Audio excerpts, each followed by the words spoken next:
Welcome back, my amazing students. So in this lecture, for both Mac users, in Windows users, or even Linux users, it's all the same. I'm going to explain to you a little bit about, or give you a summary on the Laravel structure for directories and files, the main things, okay?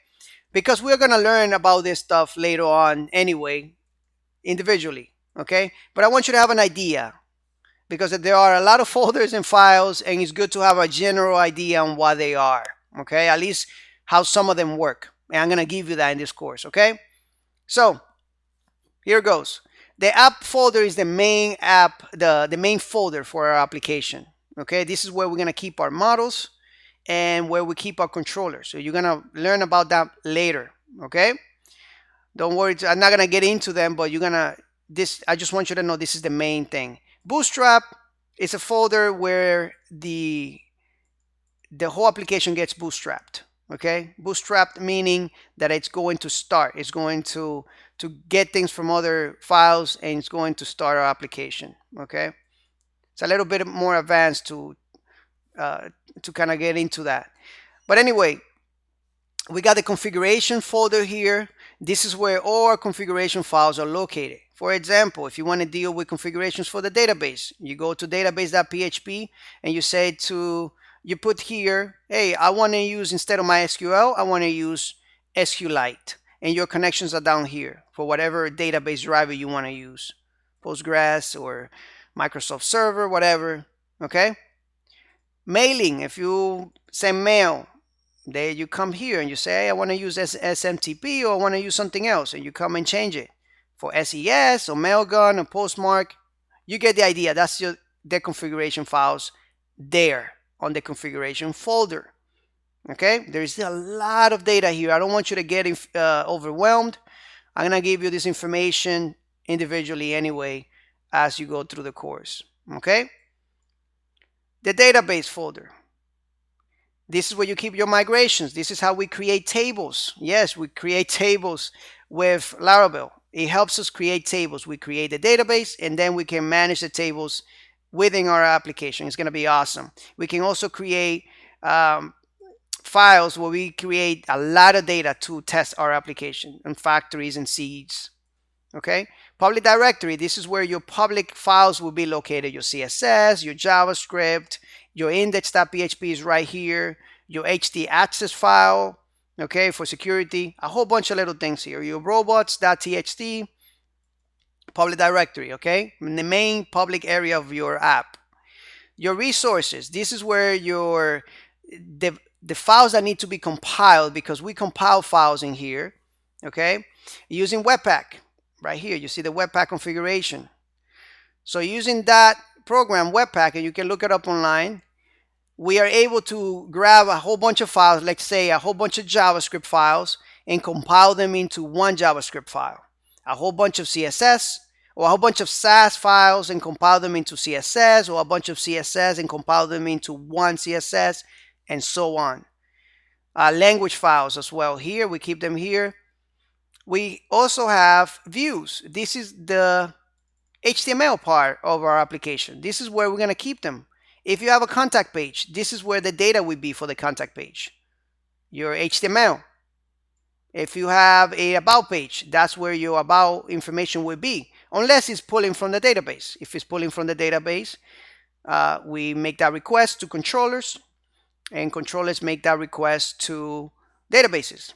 Okay, think on controllers, think about middlemen. Every time I say controllers, you think about middleman, a middle class that deals with databases and views.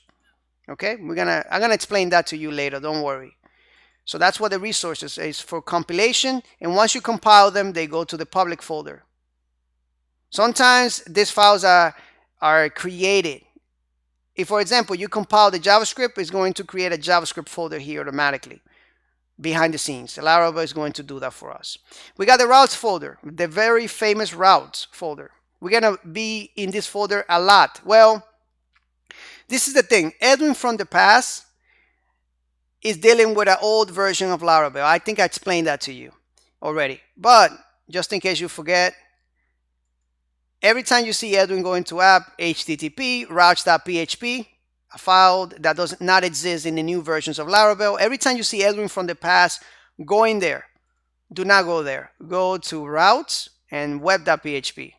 This is where your routes will be located. All the time, it's very easy to find the routes folder and then the web.php. Okay, this is where you're gonna create your routes for your application, your about routes or your homepage routes, whatever. This is the homepage.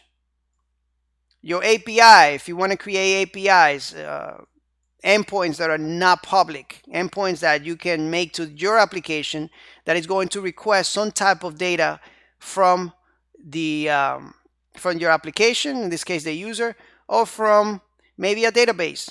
Okay, anyway, those are the main things for that. Let's see what other things are main functionality. Of course, tests and storage, a little bit more advanced. Vendor folder, this is your composer. Bring in this vendor folder here. This is where your applications will be every time we use composer to download them. As you can see, Laravel is one of them. Okay, so you can see the framework here. Even Thinker is here. This is just a little program that we use to interact with the application. Okay, what else? We have some files here. One of the most important ones is the .env, of course. This is where we keep all our sensitive information. For example, we want to connect to our database. We put the database information here. The user, the password. If you want to maybe send emails, we put that in here. The driver that you're using and the information. If you are connecting to AWS, Amazon stuff, a remote server, you put your access key ID here. Very sensitive information. That's why it has a dot, because it's a system file. If you put this in a server, other people cannot see this file. Okay? And when you push it to, let's say, a GitHub repository, you omit this in the gig ignore. In this file here, you can see that that file is getting ignored. Okay, so that doesn't go every time you push this to a repository out there. You're gonna learn about that later, don't worry. Okay, anyway, let me just close all this stuff. Don't get overwhelmed. You don't have to learn this now again. I will make sure that you learn it as we go in the course. Another important file here, we're not gonna use we're not gonna go in this file, but this artisan is a little program that we use to generate controllers, generate everything you can think of, from tables to controller classes to controller models for the database. We do everything, even scaffolding or creating files for our front-end applications. We do that with PHP Artisan, with this controller, right? With this program. Okay. Another important file, composer.json, of course. Okay. Every time you download a file, you have the reference here. For example, we have Laravel right here. We're using Laravel version 7. Maybe by the time you're watching this is already another version, but this is where you can update it. Okay. What else? Package.json for no npm, no package manager. Okay. You have some dependencies here, some development dependencies. Okay, some scripts. And when you start downloading packages, it's going to create another field down here that's going to say dependencies. Not the development ones, just the real ones. Okay. What else? Let me see. Server.php is another program that wraps around the built-in PHP server. Here, basically, this file allows us to emulate Apache's mode rewrite. You're basically able, like I showed you, I think I did already in this course in the beginning, you're able to go ahead and create a server and start, executing PHP files on the web browser, okay, with PHP. So this is a wrapper. That's why you are able to do PHP Artisan serve, because with that functionality, you're able to use PHP building functionality with this Laravel functionality right here. Okay.